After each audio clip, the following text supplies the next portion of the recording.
let me be clear. I'm on Patch Notes, the Playtest podcast.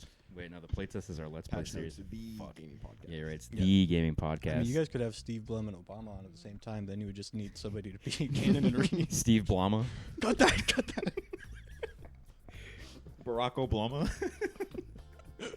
Dude, we're fucking onto something here. I'm actually going to turn the gain up a little bit. Everybody's a little quiet. Everyone silence your cell phones. Everybody turn your... You got to let's let your parents know that you're on the podcast. They can't call you or anything. Right. I hope you went over the script, right, Grant? Yeah, I've been rehearsing my lines all week. I mean, it's kind of hard. It's like an hour just all long. pre-written. Yeah, this is all scripted, actually. We're going to let you get in the behind-the-scenes look at the patch notes. Yeah, I'm really looking forward to like the 35-minute mark where we all kind of really start to... Whoa, cool your jets there, bro. We only go about 15. Yeah. Did you start recording? Yeah, I did. Okay. So this whole thing's in here. Okay. So how's Invincible again? How's season 4 so far? I was... You used my name, by the way. All right, we're going to cut... Yeah, it's not bad. It's not my favorite. I do like that Mark is like Gay. more murderous, and he's going in like an arc to be like, am I actually my father? That's kind of cool. Fuck. I got a trailer that, what's his name? Oliver is being a little bitch. No, I kind of like Oliver more now. But I actually like him more that he's less purple. Yeah, that's also better, too. When he was purple, like, I didn't like him as much. It was funny seeing him get, like, ripped in half by, what's his name? Conquest. Yeah, Conquest. Conquest. Not racist, by the way. It's not like, it's just, he's a different alien, so that's why, the Yeah, more yeah, purple yeah. he was, the less We I just don't liked like purple people in here. Well, yeah, I'm not racist, I just don't like purple. Yep. Yeah. Kill the mic a little closer to you. No, Coming yeah, in a sure, little sure. low. Or, like, point it at yourself and not, like, from the side. Because it's directional. All right. And so, yeah, I for mean, it's going fine. There's 4 episodes out right now. Shit, already? Yep. And, 3? I mean, it's, this is season 4. Did they drop them all at once, or is it coming out weekly? They dropped the first 3 at once, and then now every Wednesday a new episode comes out. Is it, like... They usually do, like, 8 to 12, right? Yeah, I think so. Probably around 12 episodes. And then Jujutsu Kaisen just ended. Fuck, dude. Steel Ball Run, the first episode dropped, and that is really good. Yeah, but who knows when we'll get part 2. Or 2026. episode 2. Sometime in 2026. God, they're gonna kill that whole anime, bro. It's... Yeah. I started reading the manga again. You never finished I it? want to keep up. No, I finished it, but I just watched the episode and I liked it a lot, so I wanted to be back in it. So I think like in between the wait for the next episode, I'm gonna read the manga version of like what they covered. Oh, that's cool. Did you watch the last episode of JJK yet? Yeah. I liked it. I just don't like Yuta. Yeah, He's so Yuta's- boring. Yeah, he's pretty boring. I didn't know that he had like a copy power. Was that established before? Yeah. Okay, whatever. They established it in the movie. I forgot about it. So I was like, whoa.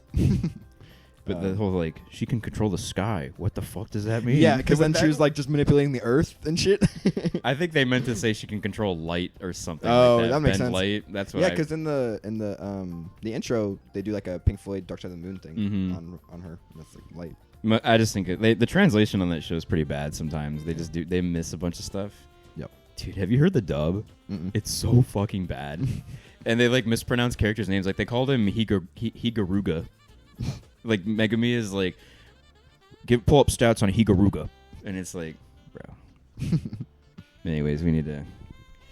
Well, that's the cold open, I guess, because we immediately pivoted into things none of which Grant has ever seen, so he can't contribute. Right. I plan Perfect guest episode. Perfect episode.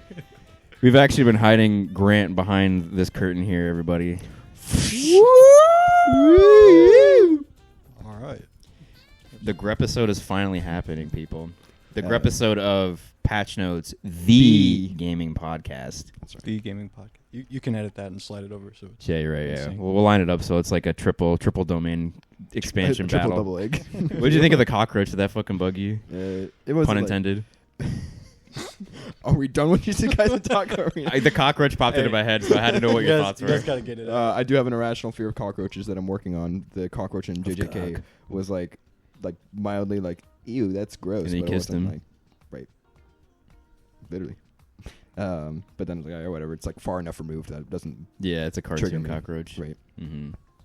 If it was like a hyper realistic cockroach, Yeah. like a PNG that they were like, If it was a PNG that they were sliding around. Like if it was Invincible Terraform animation. Mars, you mean? Yeah. dude, that shit's actually creepy. Have Right. you seen the first episode? I actually don't think you can handle Terraform Mars. Have you seen it? Mm. It's really like on Mars, like there's actually a race of like cockroach people, and they're like OP, and they like rip apart like a team of scientists like in the first like 10 minutes. It's actually brutal. Anyways, back to Grant. He's here, guys. He Yeah. actually exists. Tell us He's a little not a about mythical yourself. creature anymore. Yep. Tell us a little bit about yourself, Grant. Tell us. Let's go. Give us like your resume, and then talk about like one of your favorite games for a little Yeah, bit. your Like, game. get some establishing shots. I'm actually going on like here. a little bummed because I feel like I don't get to haunt the podcast anymore. I kind of like being a. I know we should have had entity like in the 50 background lore. episodes before Grant Well, came on. Don't rest on your laurels. Yeah, we could cut this entire thing out. So. Yeah. Okay. We could mute your mic, and then it's just like we're talking to the It'll be ghost. like a lost episode that comes out like Yeah. 3 years into the Fuck show. yeah, bro. If we have like a technical difficulty and the mic's cut out, it's like the lost Grepisode, guys. You guys subscribe to the Patreon. Right. Yeah, but I am a gamer. I have a full-time job, so I can't really game all that much. But I do gravitate a lot towards like really systems-heavy stuff. Tends to be the things I like. I'm a Minecraft fan, and You're a Minecrafter? I'm a Minecrafter. Always have been. First we mine, then craft. Can you move your mic a little closer to you? Yeah. How's that? So, yeah, you know, I'm trying to round out this triangle. You know, give a third perspective so we can go in the third dimension here. Triangles, very round things. But the angles within a triangle add up to 180 degrees, which is a circle. Which is halfway to 360. Yeah. like a Oh circle. yeah, you're right. No. If you multiply that by 2, then Yeah, it's a there you circle. go. It's a dome. We have a Right. dome. We're on the dome cast right now. Everyone hop in the dome. Hop in the freaking dome, And bro. then, what's your favorite video game of all time? Or maybe like 3 or something if you can't decide. I can give you my number one right now. It's Outer Wilds. Fuck, bro. Oh, wow. He played it a couple months ago, and now it's his favorite. Yeah, well, I thought it might be a temporary thing, but I think it is here to stay. I've only come to like it even more. And it's hard to talk about because everything is a spoiler with that. It made me believe in spoilers. That's Yeah, how. that- Dude, that's huge. Yeah, Grant that's has been crazy. notoriously anti-spoiler. Mm. Or like pro-spoiler, actually. Yeah, I've he's been been pro. like, just whatever. He just is like, yeah, I'm still gonna. I don't know how it happens, so even though I know that this does happen, like it's still interesting. But I'm like, that's just what a second viewing experience is for. You like a spoiler. Yeah, It's yeah. not like okay, the work is lesser than it. It's just robbing your first viewing experience when you get something spoiled. I still stand by that video games have the potential to be spoiled much worse than a movie ever could because like there's a first-hand experience Right. that fundamentally changes if like somebody else tells you how to do something instead of you figure it out yourself. Yeah. Oh, I see. That's an interesting point. The first-hand experience, I also think it's just like the time investment in a video game is usually so much longer that people are more likely to like revisit a movie. But you're not really going to like replay games unless they're like shorter or it's like a comfort thing. Yeah. And there's also a physical aspect to games, I think, as well, that you just can't spoil because a game could be. You could spoil the whole story for a game and you still haven't played the game, like physically Yeah. felt the controls and stuff like that. Yeah. Right. I also think if you rewatch a movie, it's going to be the same movie, but there's like a lot of games out there where it's a totally different experience every playthrough. Because you've like developed a skill too, where like going back to the physical thing, it's like you're better at doing certain things, so you could completely play it against like you yourself like I can't even say your name. The not Grant. That'll get him. That'll get him. You say you have to play like Devil May Cry 5 like twice. Yeah, I think you'll probably think it's cool, but I think like the characters and just like the story, like the sort of vibe kind of carries your first playthrough. Mm-hmm. The second playthrough, like you have enough money to like buy all like the skills and you feel like more complete. And then like since you already kind of know what you're doing, you're not just like fumbling around. You're actually like becoming proficient. And then it's like from there, it's kind of like a good ROI, return on investment. Like as you put more into it, the more like stylish you get. And like that sort of feedback loop was addicting. But yeah, that's a good point. Yeah, I think that goes like with the movement shooters that I play a lot of the time. It's like they're like purely like physical, and so it's like they're straight up just like not fun for like maybe like the first hour before you eat. Like it's like you don't know what the game like wants you to do in that way, and then there's just like that clicking moment where it's like you kindly enter the flow state, and then it's just like becomes like a big power fantasy after that, or like especially like the speedrunning games that I play, like I Am Your Beast, I think is that what it's called. I Am Yeah. Mr. Beast. That was like like very like I felt like I was fumbling through it, and then you just like you genuinely enter You figure what it the out. you figure out what the game wants you to do. Yeah, that leads nicely to my number 2 game is Super Metroid, Wow. and that is a game that gets really, really My favorite different movement on shooter. every replay. My favorite movement shooter, Super Metroid. But yeah, I mean, you play the game the first time, and it can be really like obtuse and difficult, and then if you are willing to try it again, then the second time it's like way more easy and fun, and then you can play it like a loser like over 10 times. And you just really learn the whole game like the back of your hand, and you could wrap it up in an hour, and it's just kind of addictive in that way. That is crazy. Becomes like a comfort thing at that Yeah, point. it Almost, was where a it's comfort like, game. I'm sure it's kind of like Sekiro for you. Yeah, that's exactly what it is. Where it's like that first like section, like between the beginning and like Ashina Castle. Like the first time you play, it'll take like 4 to 6 hours, and then I've done it. I've been able to do it in like an hour and like 15 minutes, just because you learn. It's like riding a bike. You never forget like those like boss cycles. I think because you can parry them. It's more like a rhythm game. Because you can do that in Dark Souls, but I think there's a lot of like waiting with those games involved, where it's like you have to dodge those attacks 90% of the time. But with like the parrying, you're constantly doing some kind of damage to the boss, even if it's their turn to attack. Which is why I think the Elden Ring bosses kind of fall apart. Which I always use Sekiro to shit on Elden Ring because they have the same boss design, but a lot of the bosses are just waiting. Yeah. Alright. What's your number 3? Probably Minecraft. Minecraft. That's It's a game I just keep coming back to. I mean, everyone talks about their annual 1 or 2 week Minecraft phase. Their and pilgrimage. I'm definitely a victim of that. It's like kind of doused in nostalgia for me, and it's just you get something different every time you play it. I like how open ended it is. Like it can be whatever you need to get out of it. you make your own fun with it. Yeah. I definitely think that is like a contender for like one of the greatest games of all time. Because when I make lists like that, when I use the term like greatness and favorite, they're like different to me. Because you can have a favorite game that's not that great, Yeah. and then but like certain things like Minecraft is up there because it was just so influential. It's like one of the most. It's probably the most influential game of like all time in my opinion. I think just inspiring like open-ended freedom like that. I mean, like I think it got so many people into gaming too because it was so free. So like you can be like a novice or you can be like an expert and like get like the same level of enjoyment out of Minecraft in that way. Yeah, and just the way it's like popularity only grows, and it's been like 15 years now. So It's like there's the building, there's a survival, there's like all this stuff you can just choose a lane to go in. Like you can be like a redstone engineer and like never even touch like the survival side of the game. I mean, I kind of Minecraft may have had some influence in the job I have now. shit, bro. He's thinking like those circuit boards like redstone with them repeaters. I thought you would have said Outer Wilds had a big influence because you're an astronaut. Yeah, but I didn't play that until after I became an astronaut. He is Ryan Gosling from Project Hail Mary. He's literally me. Literally me, bro. Don't take away my gamer card, boys, but Minecraft has really never sunken its teeth into me. I've always like been entertained by it and bounced off of it. I can't actually play that game alone. Like I need someone else to be like talking to co-op or do anything. I completely agree. Otherwise, it's like Way better boring. multiplayer game, honestly. But I think when you have a server playing by yourself becomes more fun because like you get this little joy of like can't wait to see what they built. Sure. I can't wait till Yeah. they see what I built when they come back. Or like I was a big prankster in my servers. So, like I would always like my favorite thing to do was like hide signs for people like if I knew they were like mining out an area, I would like hide like fuckloads of signs behind like one layer of blocks that they're gonna mine out later, so they would find them.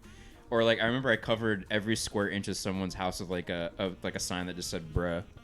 So I had to and it was a survival server, so I had to craft like hundreds of signs. So I like deforested like probably like 15 square acres of fucking trees just to make a bunch of signs, and then they sit in a chest and right. yeah, That's really funny. it's real fucking funny, bro. It's being genuine. I'm just kidding. It's just that tone. Minecraft, Metroid, and Outer Wilds. They all got M's in them if you flip the W and the wilds upside down. Outer Wilds. Wicked Witch. The mild ones. Mitch. Mitch. Starla. Starla. I'm playing Minecraft. Starla. Next time on Patch Notes, regular show plays Minecraft. We're gonna do our regular show roleplay with Starla and Mitch and our Minecraft SMP. Right. Shit, bro. Well, Does that broach us to the main topic at hand? yeah, I think we should get into the main topic at hand, which is I think something we all have against the grain opinions on, which is open world video games. Right.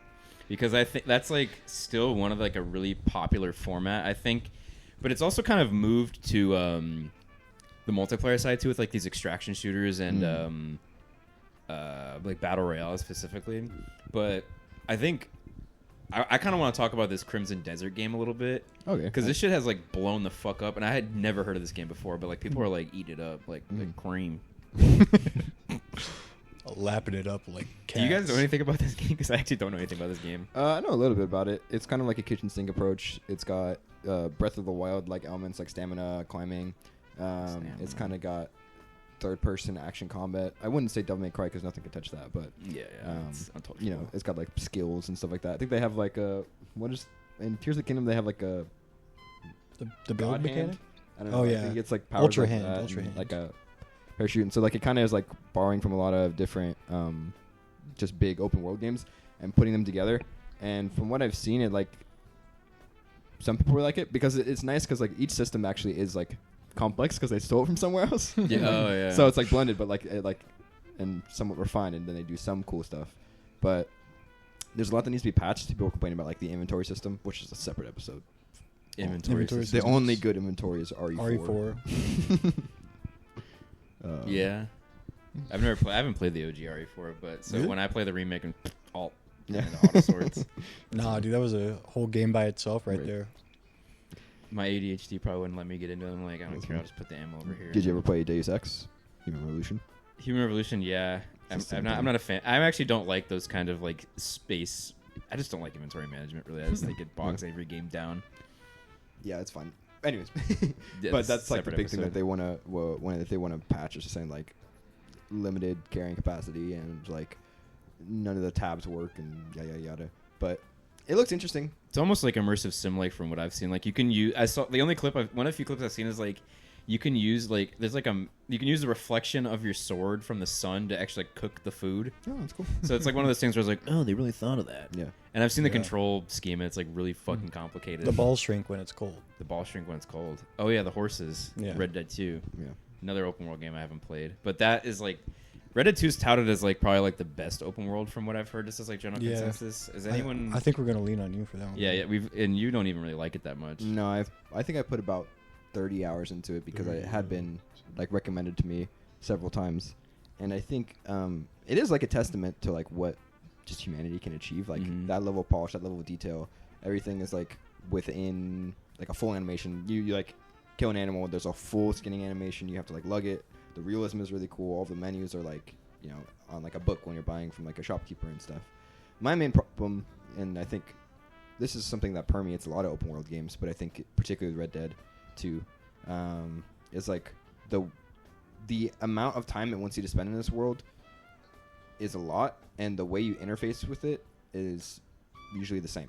And so I get bored, even though there's a lot to explore. At the end of the day, it's riding my horse, and it's not like actively really super engaging unless something pops up. And granted, there are things that pop in the world, but I'm still riding my horse, shooting, and then maybe there's like a minigame. Yeah. And like when your quests require 5-minute horseback rides and just doing the same thing over and over, like, oh, you shoot this guy, but maybe you have to spare this guy. It's like there's not enough variety in terms of that for you to ask me to care to like go to everything. And I think that's also a unique stance, because I share that same stance where it's just like, to what end does it need to be? Why could this be open world and not like just like a big open world level? But I think the main argument for why open worlds work so well is because of that level of immersion and the attachment you get to the setting. Like the setting is almost as much a part of the game as the gameplay is. Like they kind of intertwine in that way, so you really attach yourself. Like people like are really attached to like Los Santos as like an area, so much so that like when I was in college and like I was driving like all the international students, like they felt like they had been to LA before, because really literally they were all like, dude, it's just like GTA 5. I've seen that place in GTA 5 before. So yeah, I think that is one of the cooler things about it, but it's a double-edged sword because that then bogs down a lot of the gameplay. Yeah. And I think that comes to like people play it like a comfort game almost. Yeah. Yeah, I think what you get out of making your game open world is like a certain level of trust from the player. In like a more linear thing, everything starts to kind of feel like a Disneyland ride where don't look behind this curtain. If you kind of like sequence break or something and see something from the wrong angle, you might see something that you're not supposed to.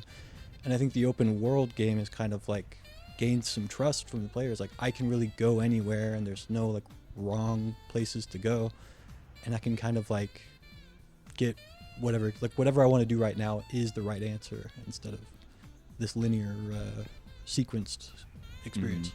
Yeah, I've never really thought about that, but I think that's true. It lends itself to like a sense of like individuality between like each playthrough. Like the way you personally interact with this world is like completely different, and I think a lot of that. I think that can like apply, because I think when I think of open world game, I really think of Skyrim, because even like normies, they love that game so much. Like people, I the term normie is a little derogatory, but I should say like casual gamers. I should say like pretty much any person that like mildly is like a mild interest in video games, but it's not their hobby. They've all played Skyrim and they all say it's like one of their favorite games ever. But I just don't like that. But it's like to the point where it's like after you leave that first intro, you can literally go anywhere. The game will tell you. But someone's like, I didn't even follow the main quest until like 30 hours in. And I think that is probably the main draw for people, where it's like it becomes their game at that point, and it's not like an experience. That's true. Yeah. I don't know about you guys. It sounds like we might all be on a similar page, but I fall off of open world games like all the time. I will start it and I'm having a great time in like the first 15-20 hours. And then I always get to this point where it's like there's like a lot of chores to do.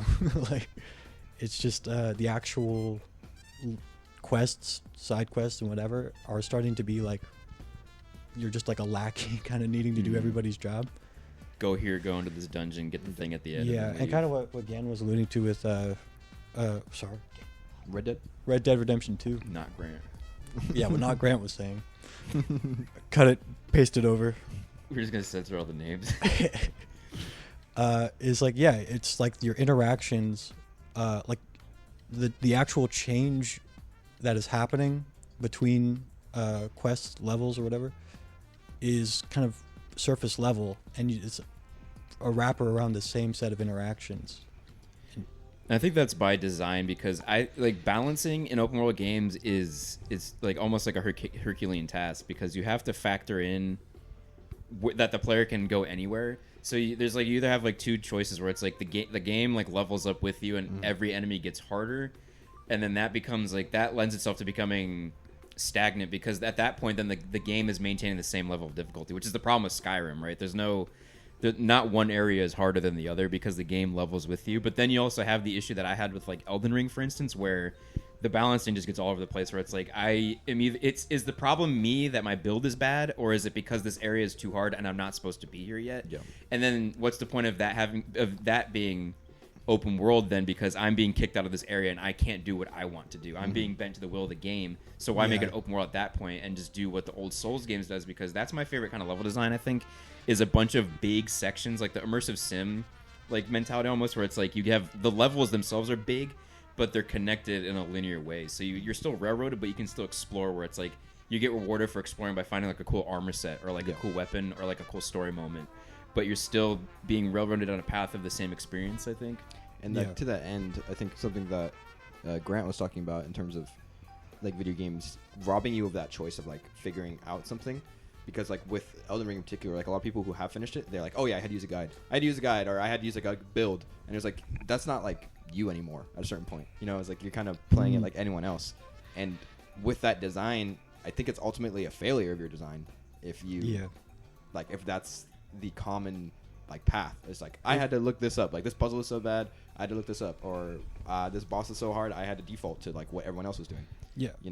If the value of going so open world was to provide a unique experience, and yet everyone has to look up a guide, figure out what to do, then it's not achieving what they set out to do. Then everybody's having that one person's experience too, and that might not even be the dev's intention to do that, but I think it's just it's a symptom of doing it that way, where it's like, oh, that's a higher level area, you can't go there yet. So then it's at that point it just becomes more of a Metroidvania, where it's like, oh, I got to go back and do stuff, get my level cap or something. And that's always been an issue with the Souls games. I think there's always that barrier to entry with the builds, because that system is so Obtuse and almost unnecessary. I just think you should be able to use every weapon you want to use. Yep. That's the real choice, I think. And I think going to that point where it basically just robs you of that choice because you have to learn these systems and it's not going to teach you unless like, because I mean I didn't know how to. I love the Dark Souls games, but I didn't know how to play them like until I watched like people play them. But then, so that lends itself like, is it a bad thing if you have to watch guides if at the end if the end all be all of it is you still found a game that you really enjoyed? I think it pretty much means that you have to play it a second time, which is kind of a big ask for something like a 80-hour, 100-hour experience like Elden Ring. Is play it one time, following the guide, follow the yellow brick road, and have the same experience as everyone else, so that you unlock the personalized experience on your second playthrough. That's a great point. I think like with the Skyrim example, because I think that should be like our baseline of, because it's like the most popular open world game. It's like people who love that game play it like they start it over and over and over again. There's never like they're never like, oh, I'm on like hour 1,000 of my very first world. It's like people like that beginning, I think, because those games feel so open. And then once you reach like the 60% mark, it just feels like you're checking off checklists where it's like, I need to get to this area. I've discovered all these areas. I got to go here, or my map is empty here. I got to go to these areas. But the quest design is also lacking because it's just like, do this dungeon, get the sword in the chest, leave, and then report back, get your gold, and then do the same rinse and repeat. Yeah. Yeah, and I do think Skyrim needs to be the good example because, I mean, Todd Howard saying, you see the top of that mountain, you can go there. That's what open world is, really. Yeah, that line has always been said. Like now with all of these, like when Destiny was coming out, like MMO, it's like you could see that place, you go there. Yeah, but I mean, we also don't have much experience like open world MMOs where there's like a level of player interaction or like these extraction shooters that add the unpredictability. Because I think the multiplayer side would also add some fun like stuff like that. But it's like I don't have that barrier to entry to extraction games because again, you have to basically learn how the game works, and then you have to deal with like assholes who just ruin the game all the time, like your Rusts and your Tarkovs and your Arc Raiders and stuff. I mean, you've played MMO for a while, right? Final Fantasy 14. I played Final Fantasy 14, and it's just kind of a fun multiplayer thing to do with friends. I could never see myself playing it alone. Solo run. Yeah. And I think my main problem with open world stuff is like you're saying, like balancing it is hard. And I think the juxtaposition of like people who really like certain open world games, it's almost always like, oh, I just go on GTA and I fuck around. Like, it's not like, oh, I go and I do these missions. And I think like the main mission is almost antithetical to a lot of things, or just like so unimportant to the actual like open world.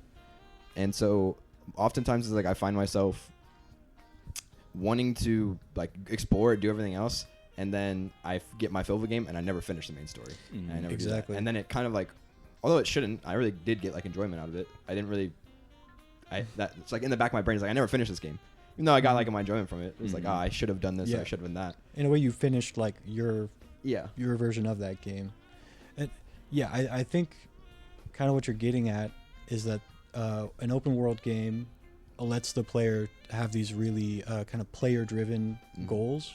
Like, I just want to do something because it sounds fun. I want to hijack a plane and then drive over the city and crash it into the middle of the highway, or just try to land safely on the highway. And like, those are really powerful things in game design. Is like making your player want to do something just for their own motivations.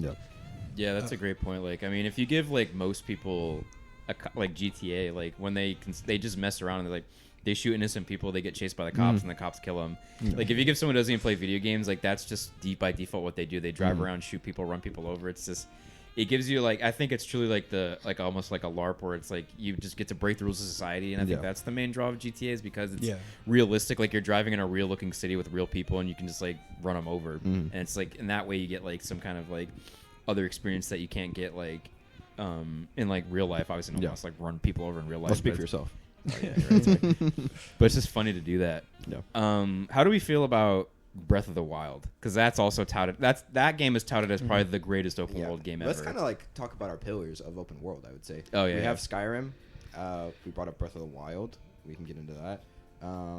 Red Dead 2. Red Dead. I think more so than Red Dead is actually GTA. I think GTA has like more. I agree. Of a different, like, I think it's a pillar. Cultural touch. Yeah. I just kind of have a question. Yeah. Does your Arkham Cities and your Spider-Man PS4s count as open world? Two different things, I would say. I mean, yes, technically Arkham City is... I think Arkham City was one of the first open world games, and so it was still like relatively small. And then there's a separate genre, which I think is actually, spoiler, I think is one of the best forms of open world. It's open zone, which is like you get in this area, kind of like what we were saying, and you can explore it, and you can do everything there. But it's not like an entire world. You're never going to go too far off the main track. It's normally like related to the story. That's why I love God of War's open world. That's why I love Arkham City. Is all of the side quests are actually like real meat. In Arkham City, it's different villains that you're trying to round up by like, oh, sure, like the Joker is still there. He's your main thing, but you get to go and explore and you can do all that, and it's all like well-crafted stuff. And so God of War is kind of like a similar thing where like these all relate back to the main story, or it's like you and your bond with Atreus.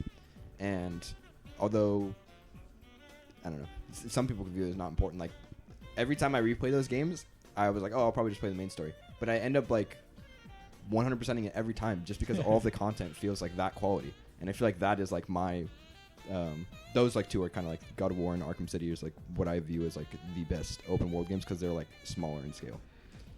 Yeah, I think with God of War 4 it's also the world opens up like with you as you can progress through the story, so there's like it's not so much like you get dumped here and you can go anywhere you want.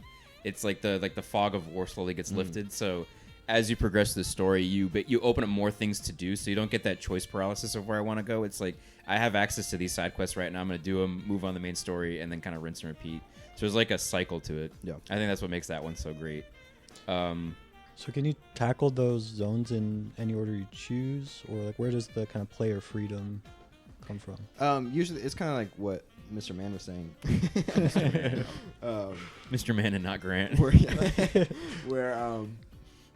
you have like you have a set amount of side stuff, and it's not like any order. It's not like a Mega Man situation, but like it gives you like 2 or 3 nuggets, I would say, at one time. Main story. Most people will finish the side stuff, main story, and then that offers it again. But you don't have to, you know. And so like some people just beeline it for the story, but I always feel like it's such like quality content where you can't really tell what's the main story and what's not. And so like that's why it's fun. Yeah, and I think that lets you have a kind of customized gameplay experience.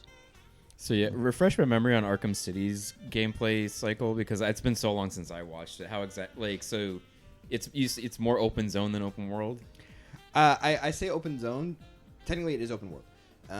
But since it's one of the first, open worlds has had like a tendency of getting bigger and bigger, and that's how they sell their games. I think AAA production and even like buyer beware. Like people don't want to buy a game that like they can finish in 10 hours. They want a game that they can invest in because they think it's a good investment because games are expensive. And so that's kind of like a bloat thing, whereas like all these open world games, they have to be bigger. It has to be 2.5 times bigger than GTA. Like that's always like the selling point. And so I would say Arkham City is like an open world, but it like gradually like opens up into more side content and more stuff. And because it was like one of the first, its map is still relatively small. And so you also like traversing is actually fun in that game because you can glide because you have like the grapple hook and everything. And that's why I think it works, is because like you can go end to end in the map in like 2-3 minutes.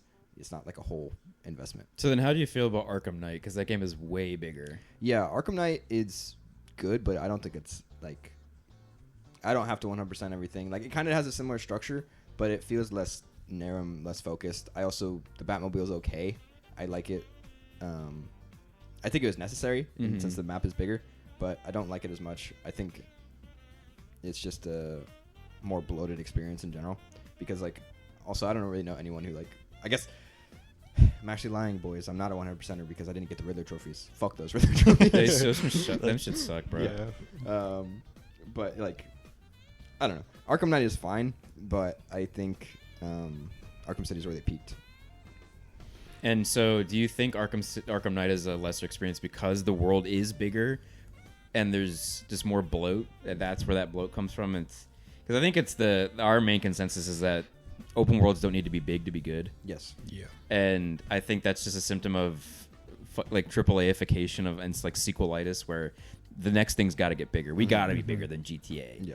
And I just don't think that leads itself to like a good experience when you are trying to make like that a game like that, because games need to be like so tightly made, I think, and so when you do make it a giant open world, I think it lends itself to getting stretched super thin. Yeah. And that's when you get like, and then that also puts stress on your dev teams. And like, so like you have like multiple quest designers almost.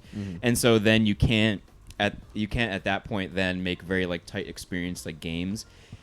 And even like games where like people say like the quest design is like the best. Like I don't love Fallout New Vegas. I think the game also needs to feel good to interact in, and the gameplay in that game fucking reeks ass.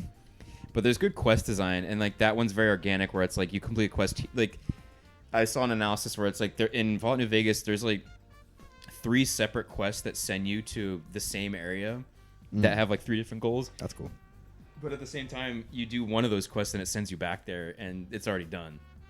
So I don't know. I don't love Fallout New Vegas, but I think we can continue discussion on like our favorite open world games, and the one I want to talk about is Far Cry 5. I think that's the greatest open world game of all time, because I think that game truly harnesses every single strength of an open world game, because the whole game is just like fucking like rolling around in fucking redneck Montana, like blowing up cultists and shit, because there's no linear story. Basically, you're dropped in the world, and there's like 3 zones with like 3 leaders, and in order to progress all the 3 zones have like a similar gameplay cycle. So it's like what you do is you have to basically create like an anger meter for that place. And so like if by doing quests and like blowing up like silos and like doing all like the little side content, you build up a meter, and then you get to a point where you attract the attention of the main boss. He sends people to kidnap you, and then you do like your one story mission.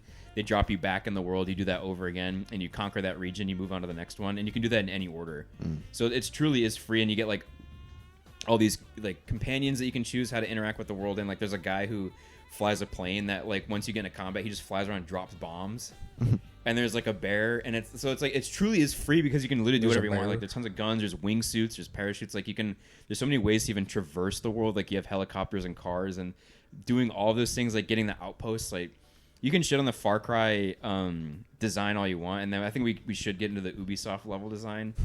But that I think is where it's harnessed, where it's like, because the earlier Far Cries I think were you could do the main story, and then getting the outposts was also like a side thing. Yep. But then in 5, the outposts are the game. So by getting outposts, you then get that like attention meter given up, and so it goes to that point where it's like you can't finish the main story. Like with like a Skyrim, people say like, oh, I never do the main story, but this one, by playing the game, the main story progresses, and I think that's why it's a beautiful game. And it's just full of fucking explosions and awesome shit and Clutch Nixon. Yeah, what I've seen, I haven't played Far Cry 5, but I've like watched a few hours of someone playing it, and like it's very cool system heavy stuff where like there's AI that can interact in all kinds of ways, and like you're saying, you just have so many options for how to approach things, and it really feels like you're taking good advantage of the open world concept, because it's a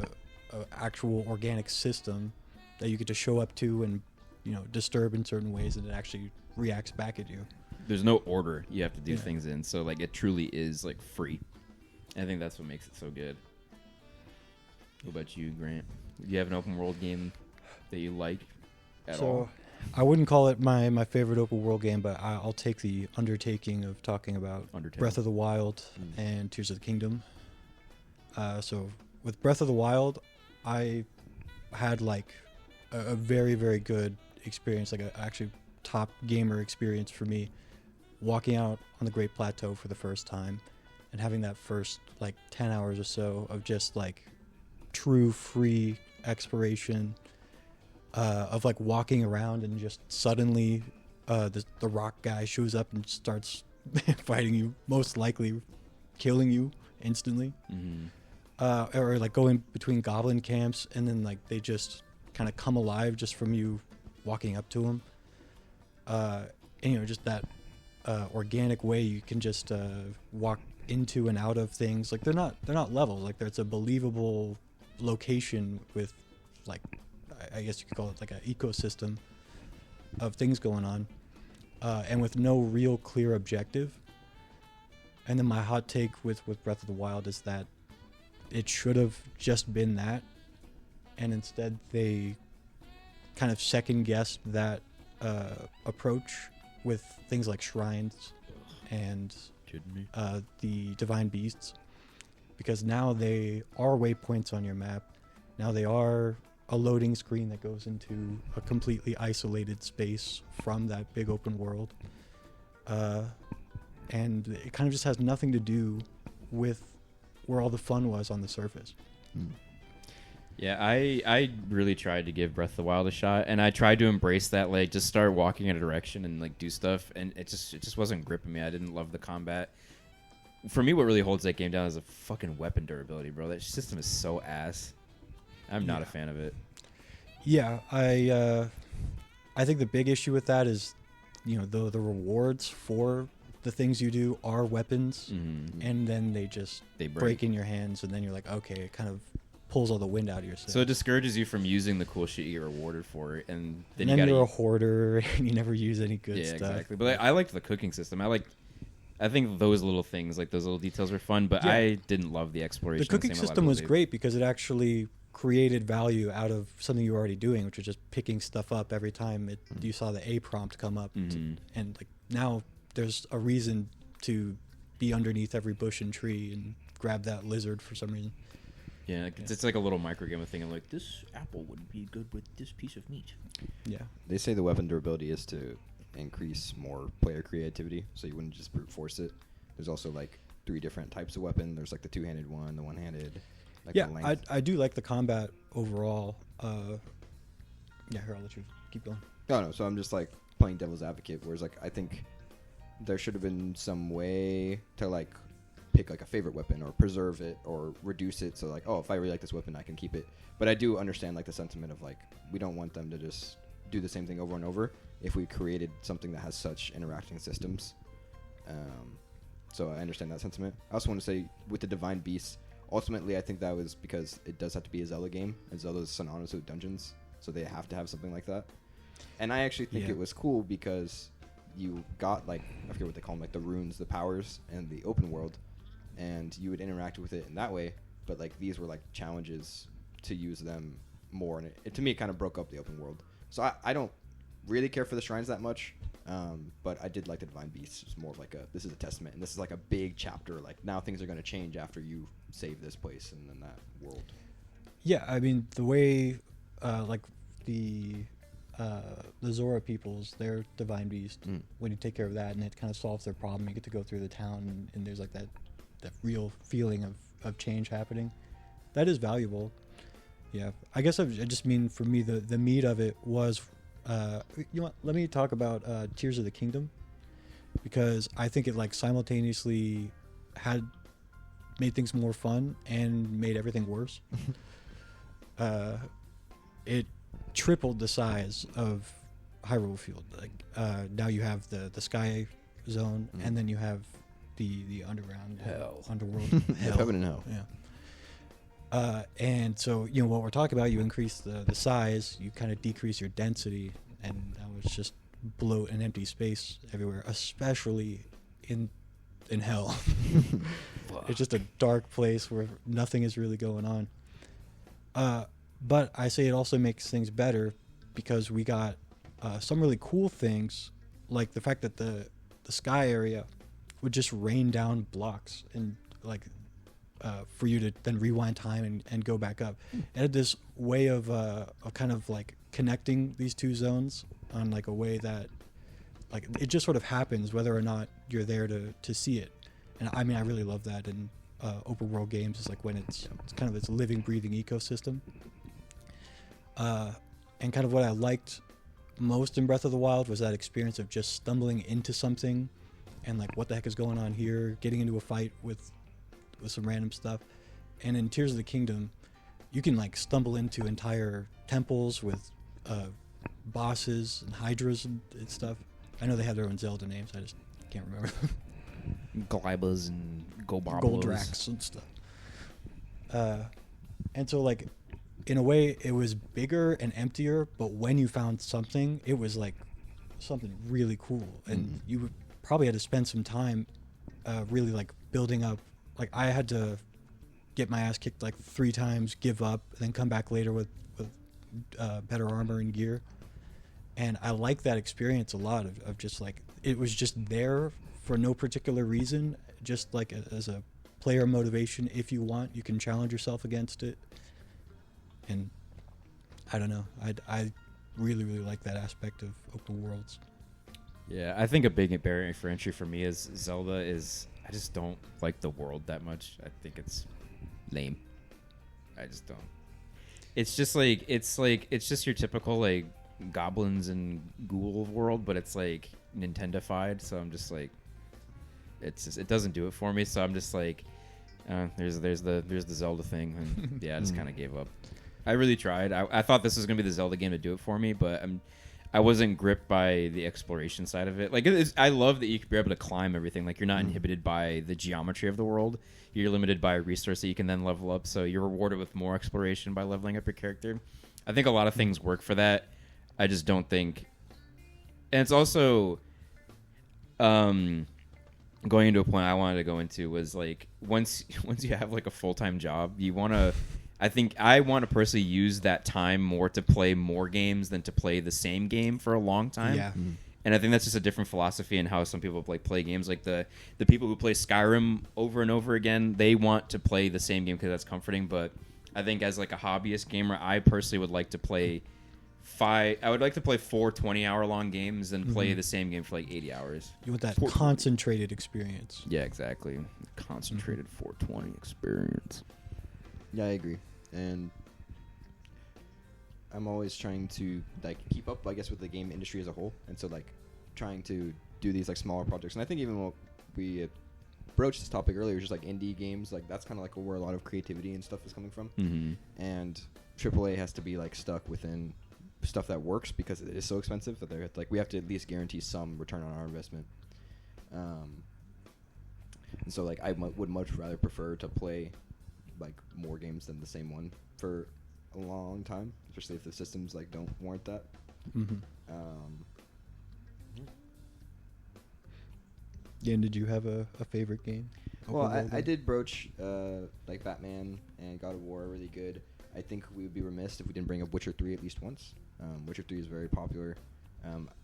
I think it's kind of like on the other side of the coin of Skyrim, I would say, where maybe it doesn't have as much freedom, but like the quest design is really good. And ultimately, I'm gonna stick to my guns here, even though I do really like The Witcher significantly more than Red Dead. I think it has the same problem, where it's like you're still kind of interfacing in the same way, which is like, oh, I use my Witcher sense, I hunt down the monster, and then something crazy does happen, and like the story is good, and like everything surrounding that. Well, ultimately, I'm still swinging light attack, heavy attack, making a potion, and stuff. The gameplay in those games is so bad. So I cannot get into those games. They feel so horrific. So it's like really like the world and the characters that I appreciate. But yeah. Claire Obscura is a somewhat open world, but it's more of an open zone thing. Yeah, that's traverse through it. That's a perfect example. I did say of like you have your big map that you you go Shrinko mode, and then you can go to like your different worlds, and then you have because I'd say that has the perfect amount of like exploration. I just think the rewards in that game are kind of a little lackluster. It's like you get a Picto, or 90% of the time it's Lumina, and I'm like, do you have like I don't know if you guys had this problem, but I had like too much like currency in that game where it's like I just buy whatever I wanted. Yeah, just blow it on outfits. Yeah, that's like the only thing I would buy. It's like because I think I was too stubborn with that game where it's like I was so anti going into a different build because I liked my team so much. So I'm like, well, I'm not gonna buy this because I don't use that character, and two, it doesn't go with my perfectly crafted system that I really like. Yeah, I was really mean to CL. I'm always dressing her up in the worst stuff. What? CL's a great character. No, I played the game correctly. I like her. I just like bullying her too. I played the game correctly where all of my party members had to be the same level and I would rotate them and they all got the best goods. And then I curated all of their Pictos and their Luminas. So everyone was like my little kids and they were each my favorite. Nerd. No, I played Monaco maybe like 5 battles. He's pretty cool. He's cool, but I'm like, I don't want to, because like my team was designed around not having to think about what I'm doing. It's just parry everything and I have fuckloads of AP. And then he was like, I don't want to think about what mask I'm flipping to. And then I felt like if I couldn't do like the perfect mask rotation moves, then I was not playing the character right. And so I'm like, well, I just didn't want to bother with him. Such a Sekiro player. I know, right? That's what makes it interesting is like, I'd love to get into this mask to like curate that next turn, but I'm in a real pinch right now. Like this person needs healing, so I have to heal now. Even though it's like a suboptimal play, it's like I'm deeming it more important. So that's why he's But then interesting. I could just parry everything with a different character. Right. Yeah, I could just lose and try again. Right. Yeah, that was my philosophy. It's like I'd rather die and press try again than like keep healing and Then press the dodge button once. then press the dodge button once. Yeah, like what's the point? Like there's more aura. I suppose so. I mean, and also, like, losing the fight. To me, like it like takes the same amount of time. If like you're dodging, you might as well just be taking damage For me, I use the dodge because you get no AP from it, so there's no rewards. And then you get a perfect dodge gives you AP. You just parry. You at could put that point. dodger If you can on. perfect dodge, then you just parry. Right. Well, that's what I would do. Is I would dodge, and I would dodge until I figured out the timing. Once I saw I got perfect dodges, then I did the parries. But I needed some stakes to learn how to parry. So it's like, well, I'm getting hit all the time, so I got, Well, I played on hard mode, so. Ooh. I didn't finish it. So eat that. Yeah. I think I'm towards the end of Act 2. Oh, you're almost done with it? Towards the end of Act 2. Oh, Act Yeah. 2. I don't remember the act. Yeah. When it? I I'm was fi- about to I'm say, fighting- what, Is it when good does enough Act for the 3 start? podcast? Like, I don't know. I'm fighting some axons. Oh, okay. That's fun. Oh, okay, you're on the Axon part. Yeah. Anyway. Well, I do have one more open world game I'd like to talk about, Mm-hmm. and it's Outer Wilds, my favorite game of all God, it all time. comes full circle in this Oh. triangle. Oh, this dome. I'm gonna round is out the form- triangle Dude, here. we formed the Iron Dome, the full 180-degree deadlock. All right. 360 So- palm rotation. I need you guys to play Outer Wilds because I think it is. No, I was gonna play Solving. Far Cry 5 first. This one's short. This one It's is a co-op shorter. game. We could get that done at the same time. Yeah. But I think it solves all of the problems we talked about. It is a very small open world game. It's about traveling an entire solar system, but that solar system is kind of like shrunk down into a diorama, so you don't really waste your time in like a No Man's Sky kind of way of setting your ship, getting there like a couple hours later.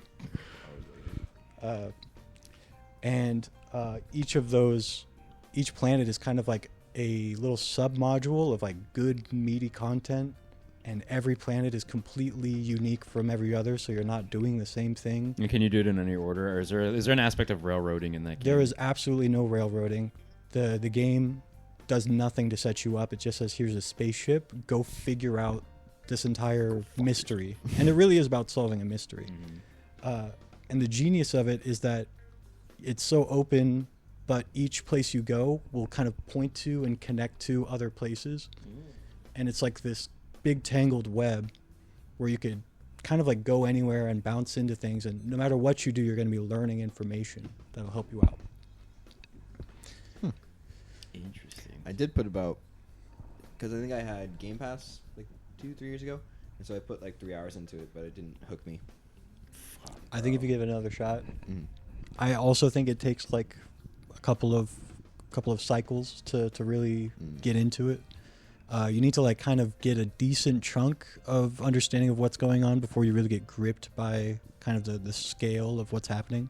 And is it the story that grips you in the game, or is there other pieces that keep you going? What I love so much about it is that like everything is so interconnected, so that like the gameplay is the travel through space, Mhm. is the learning the story, and then from the story you learn things that help you travel some more, get to another planet or something. And it's just it's like a feedback loop where everything's kind of boosting the signal of each other. And it's just like really addicting for me. Hmm. Yeah, because it wasn't just like I found some lore and that's really interesting. It was like it's lore, but it's also a gameplay mechanic. That is cool. So Yeah. So I kind of want to hard pivot into discussing like the formulaic open world games, i.e. the Ubisoft game. Like, we've all played, I think, an open world Ubisoft game, right? I mean, you guys have played an Assassin's Creed before. yeah, Played Far Cry 5. How do we feel about the outpostification of like open world games? Because I personally don't mind them so much because there's like an excuse to travel and they don't feel like you're being bogged down by a main story. What are your guys' thoughts on? It's basically like Watchtower. You find all your outposts, go to the outposts, then do the same thing in the zones. Yeah, I don't mind it too much. I think that is kind of the blend of open world where it's catering to a different thing. where it's more so like turn your brain off and like get stuff done and Mhm. like see the progression, fill out your map and stuff like that. I actually really do like the watchtowers in any game. I love agree. like, oh, I'm going through this uncharted land and I don't know what's happening, and then getting that. I think Assassin's Creed does it, my favorite, where like the pan around the whole city, or even like Breath of the Yeah. Wild does like the tower towers. with the map. I really like that actually, and like the sort of excitement of I'm in a new zone and like this is that resource that I really need, so I'm glad I'm in this place and that's something else I can go to, and so I like it. I think it just got burdened by seeing it too much. Because that's when they were really trying to push out one of those games like every single year. Like it was like alternating Far Cry 5 to Assassin's Creed. Yeah. And I think that's just not. We've also done that formula to death, I think, and it Mhm. was perfected in Far Cry 5. But I just don't think there's a way to do it anymore. And I think that is why Ghost of Tsushima sucks so bad. And that will always This be- is the real This is the agenda you were trying to push. This is the agenda I'm trying to push. Guys, I think we should talk about open world games. We have to bash Ghost of Tsushima every single fucking episode because I hate that game. But no, I mean, it's just like that. Far Cry 5 came out like 2018, and Ghost of Tsushima came out like 3 years later when we already had like your Red Deads and stuff. So you either have one or the other. I think if you're trying to do like a big story game, just don't do the output. Like the quest design of that game was so outdated. I think in terms of like following fetch quests and like the worst thing about open world games is when you have to fucking follow somebody. Yeah, and they don't move fast for some reason. They're like walking Yeah. and you constantly sprinting. And it's like there's games that have matched player speeds to whatever your character's doing. Why can't they just Yeah. stay the same distance away from you? Especially in the game where like motion is kind of a major appeal, and now you don't get to use it. But yeah, my confession is that I've picked up and dropped like every Assassin's Creed game, and I fall off of them really hard. And Ubisoft games like that, I also fall off really hard. Mm-hmm. And I was sitting back right now trying to figure out why, and I think it comes down to like kind of waypoints and just like looking at a map and being like, okay, here's places the game is telling me to go. And I kind of like harm myself really, where I could just not look at the map and kind of like see if I see anything interesting and go check it out. But because there are like waypoints and a quest list to go through, I get into that zone of like the game is telling me what to do and I'm just checking boxes. Mm-hmm. That kind of happened to me with MGS5 too. Oh, we haven't even talked about MGS5. That's a good outpost version too. Yeah. Because I like when MGS5, I do like the checklistification where you sign yourself up for a bunch of missions. I'm going to hit it here, I'm going to go here, going to go here, and then I can extract and get all these things done at the same time. Yeah. That's how it works, right? I'm not making that up. Okay. Yeah, what I find like the kind of open world games I like are when it can be more player driven and I'm just doing things I want to do in the world. Mhm. And the things that turn me off from open world games is, I mean, even Baldur's Gate, which I love a lot. It's just like I don't really get a chance to want to go anywhere because the game tells me where a couple of places to go to, and you get to choose which one. But I don't do that with knowledge, you know? It's not like I know what's going to happen at either of those locations. It's just a yes or no. I think with MGS5, that is like very sandboxy, where you can't, like, every mission you'll unlock something new, so you can, like, I'm gonna mess around with the rocket fist this time I go in, or I'm gonna I'll use D-Dog this time around, or I'll use like Quiet and mess with them for a while. And it's like, I think that game is very much based on like experimentation, finding a build you want, except going like full loud. I mean, that's not the point of the game. Wrong. That's wrong. Like what was like isn't there like a drone D-Walker. D-Walker? Like I didn't use him, bro. I'm like, That was my nickname in high school. huh? The D-Walker. The D-Walker. Doug Walker? Yeah. No fucking way, Doug Dog and Doug Horse. Fuck! I just had a open world game that popped into my head that I couldn't. Oh, it's gone. I think like all of them. All of them. Yeah, I think we covered all of them actually. No, I think all games are open world games. Is what I'm saying. So. You're a Black Flag guy, right, Ganem? Assassin's Creed 4 Black Flag? Yeah. You're a black guy? I'm a black guy. You're a black guy, right? You can't tell by my I mean, sultry not voice. Grant. Yeah, I was actually counting all the Assassin's Creed games I've played. I did 1, 2, Brotherhood, Revelations, 3, and 4. And 4 is really good. I think the only ones really worth playing would be 2 and 4. Because that's also Pirate. Pirate's pretty sick. Yeah. There's a remake. I might play the remake coming out. Oh, really? Yeah. Yeah, the naval battles are pretty cool. It probably, honestly, the mission design probably hasn't aged super great, but maybe if you can pirate it, you know, 'cause it's a pirate game. Bro. You might find some fun. But yeah, the main character's pretty cool. It does a lot of things differently, like with having your ship naval. I think I'm okay with having a big open world if traversing it is fun. Mm-hmm. If you're just on a horse and there's nothing like that the horse can do, boring. If you're playing as Batman, that's fun. If you're Spider-Man, it's pretty fun. You know, zipping around, doing all that. You know, there's enough vehicles, I would assume, in like Far Cry 5 to like get it. It's like sort of diverse. GTA, it's actually, I don't think it's that fun until you put like traffic in it and then weaving between traffic. That's when it becomes fun. Yeah. But like when it's like an empty city, like no, it's boring. There's got to be something to do between your goals. And so like that's when an open world works for me. Is like I just finished this main quest. I still kind of want to play, but I don't want to commit to something else. So like let me get this collectible real quick. Let me see what's going on with this person. That's when I really like open world. Is like when I get like a nice little variety thing and like I'm being efficient when I'm hitting this objective, hitting this thing. Mm-hmm. But yes, Assassin's Creed 4 is good. They have like parts where you go in a diving bell and you like go and look at wreckages of ships, and then you can like harpoon like whales and stuff to get like new like holsters so you can hold another gun. Like it's just like cool. Like I do like a lot of the little systems that open world games can have, like hunting, and I think that because like when I was a kid and I had like I could like new games were not a common thing. Like you had like you got the one game and you played it for a while, and I think that's why open world games work for like younger people specifically, because it's like you don't have as the disposal. Now I could be like, if I'm bored with the game, I'm like, well, I'm just gonna go buy or pirate another one and I'm done with this.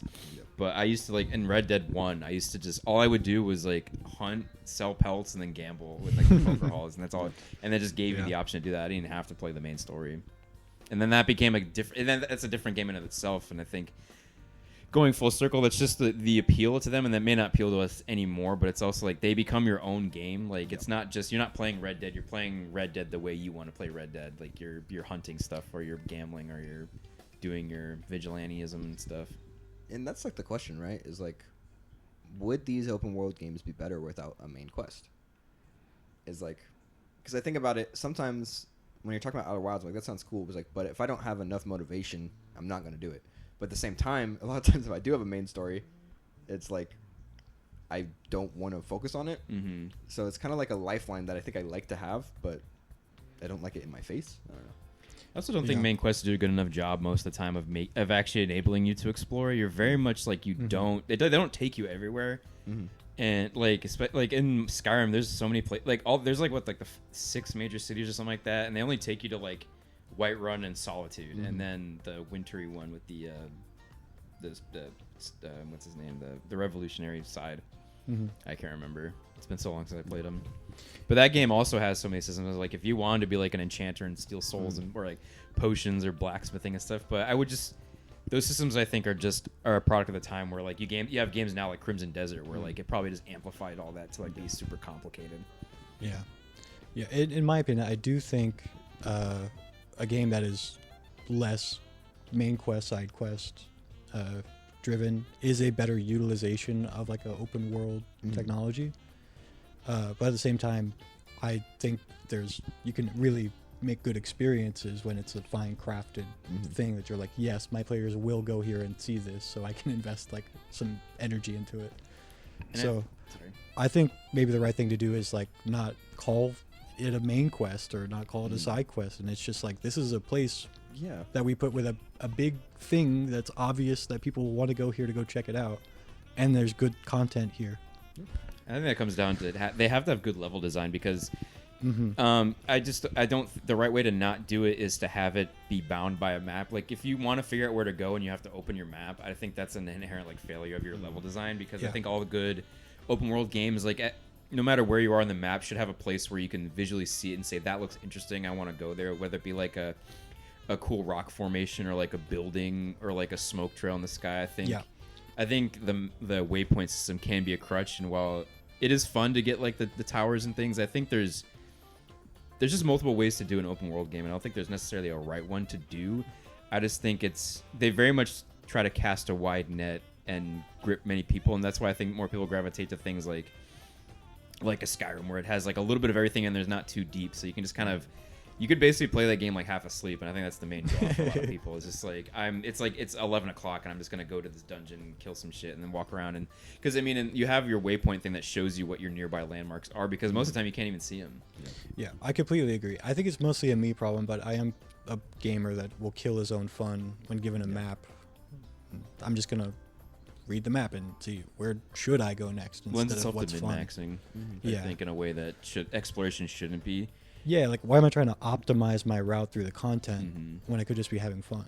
I think FromSoft games do exploration really well because they'll give you a very obvious path that is clear, like this is where you want to go to explore. But if not, you just go in a straight line and then maybe do like. And I think the worst parts on FromSoft games are when they're too open. Like in Dark Souls 3, when you get to like with like Fair and Keep with a toxic swamp, and you have to like hit all those torches, and you're also impeded. Like you have like a mobility debuff too, but it's like you're not. It lends itself more to like, oh, there's tough enemies over there. I'm just gonna walk around them instead of being forced to engage with them and kind of learn, which is very, I think, antithetical to the Dark Souls and the FromSoft like game design way, where you can't like. It's more about finding like a way to not do it when the game has always been known to like force you to learn itself, and it just gives you like too easy of an out. Well, yeah, I don't have much to say. I think. So I think in conclusion, we're all like not the biggest fans of. We're Unk, and we're too old for this crap, man. If we can't sink 100 hours into bloat. Yeah, bro, we're too busy stacking paper to the ceiling and riding around on 24-inch chrome. I think the concept of open world is very cool, and I think that's why it's lasted. It's like the promise of that and like finding your own adventure is really nice. I think it's just like a lot more complicated than what developers think, and even what players think. Yeah, I think a lot of players like love open world for like the first 15 hours, and then bounce off of it like later. It's just like hard to sustain in a quality manner.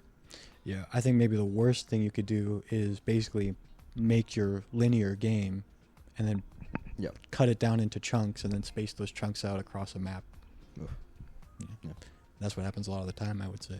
And that's why I think the main quest lines aren't very good, because they have to account for the player not wanting to do it. So they're always like, there's no urgency in any of them, right? Where it's like, and if there is, it feels weird when they're like, hurry up, we gotta get to the next area, and like, I'm not fucking doing that. I'm going over here. Ultimately, the main quest kind of undermines everything else because they have to return you to the same spot as everyone else. So no matter what you did between hours 20 and 30. You could go in a completely different direction. Once you get to the main spot, they have to assume you're like this and refractory normal. So that's why there's a problem with it. But anyway. Yeah, I mean, I don't have too much to say. I think I got all my thoughts out. Got off my chest. It's really weighing on me. I got my Ghost of Tsushima hate off, so that's all that matters to me. You're glowing now. I'm glowing, dude. Yeah. I'm actually floating 2 centimeters above my chair right now. You just can't see it. I've achieved enlightenment. Only 2 centimeters? In the car, I came up with the bar that Spider-Man PS4 is basically Mario 64, but we don't have to get into that. You even got 4 we can in cut it. that out. Yeah, we're gonna cut that episode over. Mario 64, Spider-Man PS4. Sounds pretty similar to me.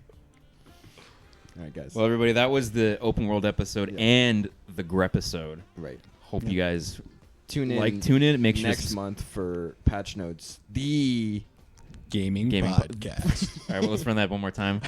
Patch Notes, the gaming podcast. Let's go. All right, tune in.